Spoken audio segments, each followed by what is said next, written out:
ಒಂಥರ it just ಅದು multiply ಹಾಕೊಂಡು ಹೋಗಿ ನಾರ್ಮಲ್ ಸೆಲ್ಸ್ನು ಒಂಥರ ಇದು ಮಾಡಿಬಿಡುತ್ತೆ. So it is not able to function.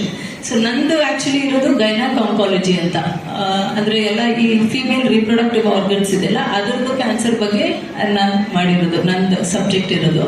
So ನಿಮ್ಗೆ ಅದ್ರ ಬಗ್ಗೆ ಹೇಳಬೇಕಂದ್ರೆ ನೀವು ಸೈನ್ಸಲ್ಲಿ ರೀಪ್ರೊಡಕ್ಷನ್ ಟಾಪಿಕ್ಕು ಅದೆಲ್ಲ ಮಾಡಿರ್ತೀರ ಅಲ್ವಾ? ಸೊ ಯೂಟ್ರಸ್ ಅಂತ ಕೇಳಿದ್ದೀರಾ? ಎಲ್ಲರೂ ಕೇಳಿರ್ತೀರಲ್ಲ. ಗರ್ಭಕೋಶ ಅಂತ ಕೇಳಿದ್ದೀರಲ್ಲ. ಸೊ ಗರ್ಭಕೋಶದಲ್ಲಿ ಒಂದು ಬಾಯಿ ಇರುತ್ತೆ, ಅದರ ಹೆಸರೇನು ಯಾರಿಗಾರು ಗೊತ್ತಾ? Very good. ಏನದು? ಸರ್ವಿಕ್ಸ್. ಕರೆಕ್ಟ್. ಸೊ ಅದು ಸರ್ವಿಕ್ಸ್ ಅಂತ ಇರುತ್ತೆ, ಗರ್ಭಕೋಶದ ಬಾಯಿ ಅನ್ನೋದು ಸರ್ವಿಕ್ಸ್ ಅಂತ ಇರುತ್ತೆ. ಅದ್ರ ಪಕ್ಕ 2 ಟ್ಯೂಬ್ಸ್ ಇರುತ್ತೆ, ಅದರ ಹೆಸರೇನು? Very good. ಫೆಲೋಪಿಯನ್ ಟ್ಯೂಬ್ಸ್ ಅಂತ ಇರುತ್ತೆ. ಓಕೆ. ಅದ್ರ ಪಕ್ಕ ಇನ್ನೊಂದು ಸ್ಟ್ರಕ್ಚರ್, ಅಂಡಕೋಶ ಇದು ಮಾಡೋದು, ಅದನ್ನೇನಂತಾರೆ? ಹಾಗಾಗಿ ನನ್ ಹೆಮ್ಮೆ, ನಮ್ಮ ತಂದೆ ಕೂಡ ಸರ್ಕಾರಿ ಡಾಕ್ಟರ್ ಆಗಿದ್ರು, ನಮ್ಮ ಪತ್ನಿ ಕೂಡ ಬರೀ ಸರ್ಕಾರಿ ಡಾಕ್ಟರ್ ಆಗಲಿಲ್ಲ ಅಷ್ಟೇ ಅಲ್ಲ, ರಾಜ್ಯದ ಆರೋಗ್ಯ ಇಲಾಖೆ ನಿರ್ದೇಶಕರಾಗಿ ನಿವೃತ್ತ. ಅಂದ್ರೆ ಇಡೀ ಸರ್ಕಾರಿ ಆರೋಗ್ಯ ವ್ಯವಸ್ಥೆ ಮುಖ್ಯಸ್ಥರಾಗಿದ್ದು ನನ್ನ ಪತ್ನಿ ನಿವೃತ್ತರಾಗಿತ್ತು. ನಮ್ಮ ಮಗಳು 2 ಕಂಬೈನ್ ಮಾಡಿದ್ರು.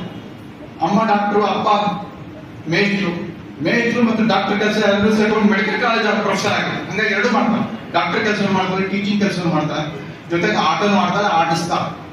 ನನ್ಗೆ ಇತ್ತೀಚೆಗೆ ಒಂದು ಸಂತೋಷ ಆಗಿತ್ತು, ನಮ್ಮ ಮಗಳು ಸೆಲೆಕ್ಷನ್ ಕಮಿಟಿಯಲ್ಲೆಲ್ಲ ಇದ್ದಾಗ ನಿಮ್ಮ ಬಿಜಾಪುರ ಕಡೆ ಹುಡುಗಿ ರಾಜೇಶ್ವರಿ ಗಾಯಕ್ವಾಡ್ ಅನ್ನೋ ಹುಡುಗಿ ಅಂತಾರಾಷ್ಟ್ರೀಯ ಕ್ರಿಕೆಟ್ಗೆ ಆಯ್ಕೆ ಆಯ್ತು.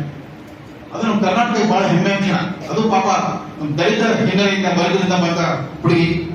ಆ ಬಿಜಾಪುರದಂತ ಊರಿನಲ್ಲಿ ಅಲ್ಲಿನ ತಮ್ಮ ಕಾಲೇಜಿನ ಕೋಚ್ಗಳ ಮೂಲಕ ಮಾರ್ಗದರ್ಶನ ಪಡ್ಕೊಂಡ್ಬಿಟ್ಟು ಅಂತಾರಾಷ್ಟ್ರೀಯ ಮಟ್ಟದಲ್ಲಿ ಸ್ಪಿನ್ ಬೌಲರ್ ಭಾರತ ವಿಶ್ವಕಪ್ ಆಡಿದಾಗ ಕೂಡ ರಾಜೇಶ್ವರಿ ಗಾಯಕ್ವಾಡ್ ಹೆಸರು ಬರ್ತಾ ಇದೆ. ಸೊ ಅಂತ ಅನೇಕ ರಾಜೇಶ್ವರಿ ಗಾಯಕ್ವಾಡ್ಗಳನ್ನ ತಯಾರು ಮಾಡೋದ್ರಲ್ಲಿ ಈಗ ನಮಗೆ ಆಯ್ಕೆ ಸಮಿತಿ ಸದಸ್ಯರಾಗಿದ್ದಾರೆ. ಇವೆಲ್ಲ ಕಥೆಗಳು ಯಾಕೆ ಹಂಚ್ಕೊಳ್ತಾ ಇದ್ದೀವಿ ಅಂತಂದ್ರೆ,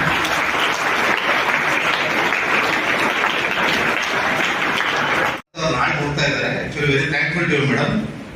ಅವ್ರನ್ನ ಕರ್ಸಿದ ಒಂದು ಉದ್ದೇಶ ಇದೆ, ಅವ್ರನ್ನ ಯಾಕೆ ಸೆಲೆಕ್ಟ್ ಮಾಡಿದೀವಿ ಅಂತ. ಯು ಕ್ಯಾನ್ ಸಿ, ನೀವು ನೋಡ್ಬೋದು ಅವ್ರ ತಾಯಿ doctor, sir professor.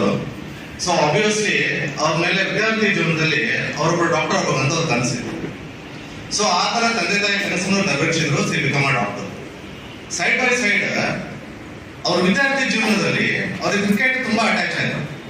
So she not like cricket. So cricket ಅನ್ನು ಹಾಗೆ ಅವ್ರ ತಮ್ಮ ಕರೆಯಲ್ಲಿ ತೊಗೊಂಡಾಗ್ಬೋದು. ನಾ ಏನ್ ಹೇಳಬಯಸ್ತೀನಿ ಅಂದ್ರೆ, ನಿಮ್ಮ ಹುಟ್ಟಿನ ಸತ್ಯ ನಿಮ್ಮ ತಂದೆ ತಾಯಿ ನಿರ್ಧಾರ ಮಾಡಿರ್ತಾರೆ. ಅವ್ರಿಗೆ ಆಸೆ ಇರುತ್ತೆ, ನನ್ನ ಮಗ ಡಾಕ್ಟರ್ ಆಗಲಿ, ಇಂಜಿನಿಯರ್ ಆಗಲಿ, ವಕೀಲ ವೃತ್ತಿಯಲ್ಲಿ ಇರಲಿ, ಎನಿ ಪ್ರೊಫೆಷನ್ ಅದೊಂದು ವೃತ್ತಿಯಲ್ಲಿ ಇರಬೇಕು, ಅರ್ನಿಂಗ್ ಮೆಂಬರ್ ಆಗಬೇಕು, ಸಮಾಜದಲ್ಲಿ ಒಳ್ಳೆ ಗೌರವ ಸ್ಥಾನ ಇರಬೇಕು ಅಂತ ಎಲ್ಲ ತಂದೆ ತಾಯಿ ಆಸೆ ಇರುತ್ತೆ. ಓಕೆ, ಅದು ಅನ್ಕೊಂಡಿದ್ದು, ಅದು ಅವ್ರ ಹುಟ್ಟಿನ ಸತ್ಯ. ನಿಮ್ಮ ಹುಟ್ಟಿನ ಸತ್ಯ ನಿಮಗೆ ತಿಳಿಬೇಕಂತಂದ್ರೆ you have to start your own journey. ಏನಾಗುತ್ತೆ, ನಿಮ್ದು ಅಪ್ ಟು 5 years ಮಟ್ಟ ತಂದೆ ತಾಯಿ ಹಾಸ್ಟೆಲ್ ಇರ್ತಾರ, ಮಾತೆಲ್ಲ ಕೇಳ್ತಾರೆ. 5 ವರ್ಷದಿಂದ ಐ ಬಿಲೀವ್ 16-17 years ಮಟ್ಟ ಅಪ್ ಟು ಸೆಕೆಂಡ್ ಇಯರ್ ಅಂದ್ರೆ ಇಂಥ ಕ್ಯಾಂಪಸ್ ಇರ್ತೀರ, ಹೈಲಿ ಪ್ರೊಟೆಕ್ಟೆಡ್ ಕ್ಯಾಂಪಸ್.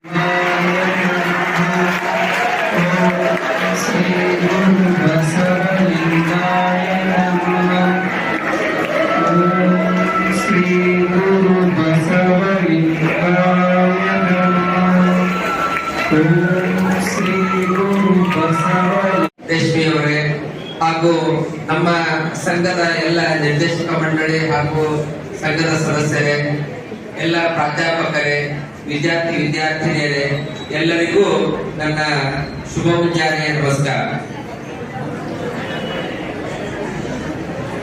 ಇವತ್ತಿನ ದಿವಸ ಸರ್ ನಾನು ಹೆಚ್ಚಿಗೆ ಮಾತಾಡಕ್ಕಾಗಿಲ್ಲ. ಈ ಸಂಘ ಸುಮಾರು 111 ವರ್ಷಗಳನ್ನು ಕಳೆದಂತ ಸಂಘ, ಸುದೀರ್ಘವಾದ ಇತಿಹಾಸ ಇದೆ. ಆಮೇಲೆ ಈ ಸಂಘದಲ್ಲಿ ಲಕ್ಷಾಂತರ ಜನ ಒಳ್ಳೆಯ ನಾಗರಿಕರಾಗಿ ಹೊರಗೊಂಡಿದ್ದಾರೆ. ಈ ಸಂಘದ ಮುಖ್ಯ ಉದ್ದೇಶ ಅನ್ನ, ಅರಿವು, ಅಕ್ಷರ, ಆರೋಗ್ಯ ಹಾಗೂ ಆಧ್ಯಾತ್ಮ